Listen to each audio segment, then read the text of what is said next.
আপনারা জানেন গতকাল সারা দেশে যে আলোচিত একটা ঘটনা ঘটেছে খুবই মর্মান্তিক এবং দুঃখজনক ধর্মাবলম্বী মুসলিমদের জন্য স্যার।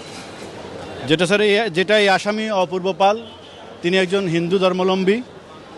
গত 4/10/2025 তারিখে তিনি একটা ইউনিভার্সিটির জার্নালিস্ট বিভাগের স্টুডেন্ট, সেটা হচ্ছে নর্থ সাউথ ইউনিভার্সিটি। সেই নর্থ সাউথ ইউনিভার্সিটির করিডোরে গতকালকে পবিত্র কোরআন শরীফকে হাতে নিয়ে সেটা মাটিতে ছুঁড়ে ফেলে এবং পা দিয়ে লাথি মারে এবং ছিঁড়ে ফেলে।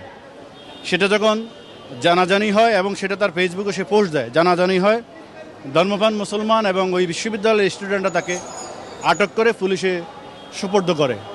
আইনশৃঙ্খলা বাহিনী ঘটনাস্থলে উপস্থিত হয়ে তাকে সেখানকার পরিস্থিতি নিয়ন্ত্রণে আনে এবং তাকে পুলিশ হেফাজতে নেয়।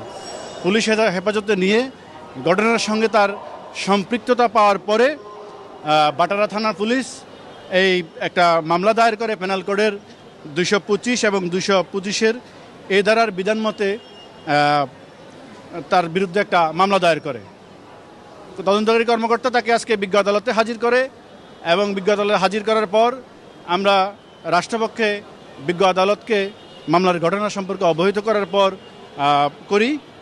কিন্তু অত্যন্ত সুখকর বিষয় হচ্ছে এই আসামির পক্ষে আজকে কোনো আইনজীবী দাঁড়ায় নেই, কোনো আইনজীবী তার জামিন মুভ করে নাই। আমরা বিজ্ঞ আদালতকে অবহিত করেছি। আমরা যেহেতু আসামি গতকালকে ফিজিক্যাল অ্যাসল্টের শিকার হয়েছেন অন্য সাধারণ ছাত্র জনতার আঘাতে, সে সুস্থ হোক, সুস্থ হওয়ার পরে আমরা তাকে রিমান্ডে নিয়ে জিজ্ঞাসাবাদ করব। কেন এই আসামিকে রিমান্ডে নিব? কারণ আপনারা জানেন সবে মাত্র হিন্দু ধর্ম অবলম্বীদের পূজা শেষ হয়েছে, সবচেয়ে বড় যে পূজা, সেই পূজা শেষ হয়েছে এবং বাংলাদেশে সরকার বর্তমান নির্বাচনমুখী।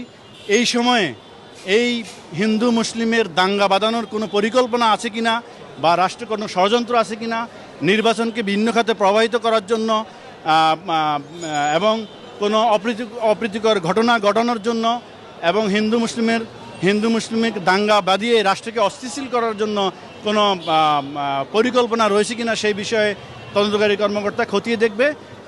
এই পর্যায়ে তাকে আমরা সিডাব্লিউ দেওয়ার আবেদন করি রাষ্ট্রপক্ষে। বিজ্ঞ আদালত আমাদের আবেদন মঞ্জুর করে আসামিকে আপাতত সিডাব্লিউ দিয়েছে। আমরা ভবিষ্যতে এই মামলা তদন্ত স্বার্থে আসামি সুস্থ হলে, শারীরিকভাবে সুস্থ হলে আমরা এই মামলায় রিমান্ডে নিয়ে থাকি।